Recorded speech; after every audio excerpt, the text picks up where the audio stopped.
सोने चांदी का जादुई रास्ता। बहुत समय पहले की बात है। हरी पहाड़ियों और घने जंगलों के बीच एक छोटा सा गांव था, रामपुर।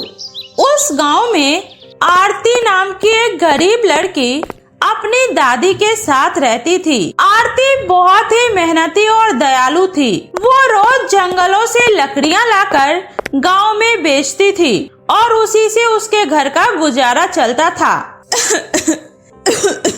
दादी, आप ठीक तो है ना? अरे, आपको तो बहुत तेज बुखार है। अरे कुछ नहीं बेटी, वो गर्मी की वजह से शरीर थोड़ा गर्म हो गया है। दादी, अब मैं बड़ी हो गई हूँ और आपके इस बहाने में नहीं आने वाली हूँ। मैं अभी वैद्य जी को बुलाकर लाती हूँ, तब तक आप आराम करिए। बेटी, तू बहुत छोटी थी जब तुम्हारे माँ बाबूजी इस दुनिया से चले गए। मैंने तुम्हें बहुत कठिनाइयों में पाला, लेकिन तूने कभी भी मुझसे कोई शिकायत नहीं की। आज मुझे लगता है मेरी नन्ही सी गुड़िया अब सच में बड़ी हो गई है। भगवान करे तुम्हारी जिंदगी खुशियों से भर जाए, बस मेरी यही दुआ है बेटी। दादी, मेरे लिए आपकी दुआ ही दुनिया की सबसे बड़ी दौलत है। मैं अभी आती हूँ। उसी गांव में निशा नाम की बहुत ही लालची और घमंडी लड़की रहती थी। उसे हमेशा दूसरों की खुशियां देखकर जलन होती थी। एक दिन आरती लकड़ियां लेने जंगल जाती है। तभी अचानक से मौसम बहुत खराब हो जाता है। आसमान में काले बादल छा जाते हैं और हवाएं तेज चलने लगती है। हे भगवान, लगता है कोई तूफान आने वाला है। मुझे जल्दी ही घर जाना होगा। आरती जल्दी जल्दी लकड़ियां इकट्ठा करने लगती है। तभी अचानक उसे जंगल के अंदर से किसी के रोने की आवाज सुनाई देती है। बचाओ, बचाओ, कोई मेरी मदद करो, कोई मेरी मदद करो। अरे, ये किसकी आवाज है? आरती डरते डरते आवाज की तरफ बढ़ती है। थोड़ी दूर जाने पर वो देखती है एक बूढ़ी औरत कांटों में फंसी हुई थी। आरती तुरंत उसकी मदद करती है और उसे कांटों से निकालने की कोशिश करती है। अम्मा, आप चिंता मत करिए, मैं अभी आपको बाहर निकालती हूँ। बहुत कोशिश के बाद आरती उस बूढ़ी औरत को बाहर निकाल लेती है। बेटी, तुम बहुत अच्छी हो। तुमने मेरी बहुत मदद की। आजकल बिना कोई मतलब का कोई किसी की मदद नहीं करता। अम्मा, मेरी दादी कहती है दूसरों की मदद करने से भगवान खुश होते हैं। इतना सुनते ही वो बूढ़ी औरत मुस्कुराते हुए एक परी में बदल जाती है। अरे, आप परी हैं? हाँ बेटी, मैं इस जंगल की जादुई परी हूँ और मैं तुम्हारे अच्छे दिल से बहुत खुश हूँ। इतना कहकर परी अपनी जादुई छड़ी घुमाती है। तभी अचानक जंगलों के बीचों बीच एक चमचमाता हुआ रास्ता दिखाई देने लगता है। उस रास्ते का आधा हिस्सा सोने का होता है और आधा हिस्सा चांदी का। पूरा रास्ता सूरज की रोशनी में चमक रहा था। परी जी, ये कैसा रास्ता है? बेटी, ये सोने और चांदी का जादुई रास्ता है। इस रास्ते पर सिर्फ वही इंसान चल सकता है जिसका दिल साफ हो और सच्चा हो। बेटी, अब तुम्हें इस रास्ते पर जाना है और इस रास्ते के आखिर में एक जादुई खजाना छुपा है। लेकिन याद रखना, अगर तुम्हारे मन में लालच आया तो ये रास्ता हमेशा के लिए गायब हो जाएगा।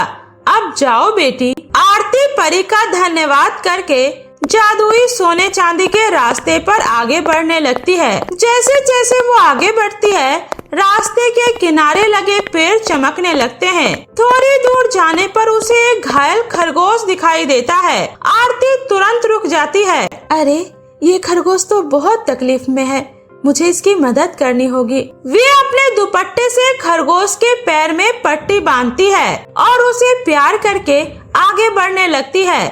तभी अचानक रास्ता और ज्यादा चमकने लगता है। तभी उसके सामने सोने के सिक्कों से भरी एक छोटी सी पोटली प्रकट होती है। ये देखकर आरती बहुत खुश होती है। अरे सोने के सिक्के, इतने सिक्कों से तो हमारी आर्थिक स्थिति बहुत अच्छी हो जाएगी और मुझे जंगल में आकर लकड़ियाँ भी नहीं काटनी पड़ेगी और इससे मैं अपनी दादी की दवा भी ले आऊंगी।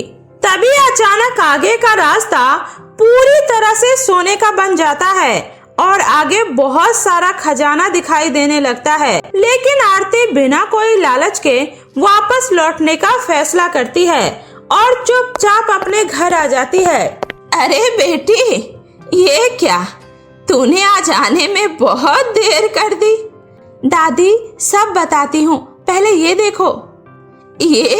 ये तो सोने के सिक्के हैं, लेकिन ये तुम्हें कहाँ मिले? उसके बाद आरती अपनी दादी को सारी बातें बताती है। वहीं उसी वक्त निशा आरती से मिलने उसके घर आती है और दरवाजे पर खड़ी होकर वो आरती की सारी बातें सुन लेती है और मन ही मन सोचती है, क्या जंगल के उत्तरी छोर पर जादुई सोने चांदी का रास्ता है? अरे वाह, अगर ये रास्ता मुझे मिल जाए फिर तो मैं पूरे गांव की सबसे अमीर लड़की बन जाऊंगी। हाँ, मुझे अभी जंगल जाना होगा।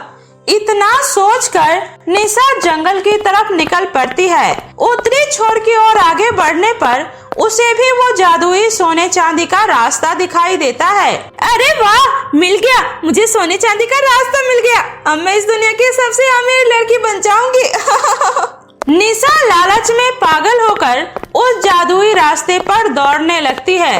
वे रास्ते में मिलने वाले किसी भी मजबूर की कोई मदद नहीं करती। तभी उसे सोने की एक छोटी सी पोटली मिलती है। अरे बस इतनी छोटी सी पोटली? नहीं, मैं उस आरती की तरह बेवकूफ नहीं हूँ जो एक छोटी सी पोटली लेकर यहाँ से लौट जाऊंगी। मुझे और आगे जाना है और यहाँ से खूब सारा धन लेकर जाना है। तभी वहाँ पर एक बूढ़ी औरत आती है। बेटी, मेरी मदद करो, मैं बहुत कमजोर हूँ, मुझे मेरे घर पहुँचा दो। मैं तुम्हारी नौकरानी नहीं हूँ, समझे? हट मेरे रास्ते से। निशा उस बूढ़ी औरत को धक्का देकर आगे बढ़ जाती है और रास्ते से खूब सारा सोना उठाने लगती है। तभी वहाँ पर एक डरावनी चुड़ैल आ जाती है। लालची लड़की, मुझे लालची लड़कियाँ बहुत पसंद है, अब तुम्हें मेरे साथ चलना होगा। नहीं नहीं नहीं, मैं तुम्हारे साथ नहीं जाऊंगी। तुम्हें जाना ही होगा, क्योंकि लालची लोगों के लिए ये रास्ता नहीं है। ये रास्ता लालची लोगों के लिए एक श्राप है। जो भी लालच में यहाँ आता है, ये रास्ता उसे निगल जाता है। नहीं नहीं नहीं, मुझे माफ कर दो, मुझे कुछ नहीं चाहिए। मैं अब कभी लालच नहीं करूंगी। प्लीज प्लीज मुझे जाने दो, मुझे छोड़ दो। मैं तुम्हारे आगे हाथ जोड़ती हूँ, प्लीज प्लीज मुझे जाने दो। बिल्कुल नहीं।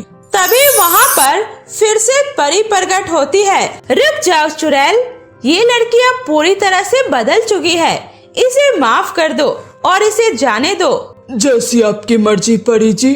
उसके बाद निशा परी का धन्यवाद कर उल्टे पैर वहाँ से घर लौट जाती है और वो कभी लालच नहीं करती।